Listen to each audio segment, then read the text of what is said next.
మాతృశ్రీ తరిగొండ వెంగమాంబ 296వ జయంతి ఉత్సవాలను ఘనంగా నిర్వహించారు. వందల సంవత్సరాల ముందు అంటే ఇదే రోజు ఏప్రిల్ 20వ తేదీ 1730 కారణ జన్మురాలు ఆమె ఆ రోజు రచించిన ముత్యాల హారతి ఈ రోజుకు కూడా వెంకటేశ్వర స్వామికి అత్యంత ప్రీతిపాత్రంగా ఆరాధించబడతా ఉందంటే ఆమె మహత్యాన్ని మనము అర్థం చేసుకోవచ్చు. ఆమె జన్మ మామూలుది కాదు.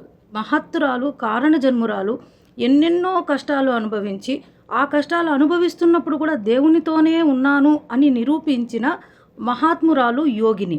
ఆమె భక్తిని వెంకటేశ్వర స్వామిని సాక్షాత్తు దర్శించడము, ఆయనతో మాట్లాడడాన్ని కొంతమంది జీర్ణించుకోలేకపోయారు, కొంతమంది నమ్మలేకపోయారు. నమ్మిన అసూయతో ఆమెను ఎదగనివ్వకుండా గృహలకి ఈడ్చిన వారు కూడా ఉన్నారు.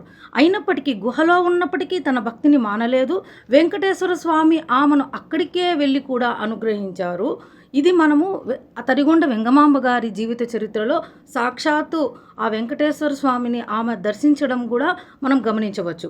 అలాగే ఆమె ఆత్మ వెంకటేశ్వర స్వామిని స్తుతించడానికి వెళ్తుంది అంటే ఆమె ఎంతటి యోగినినో, ఆమె ఎంతటి గొప్పదో మనం ఈరోజు గుర్తు చేసుకోవాలి.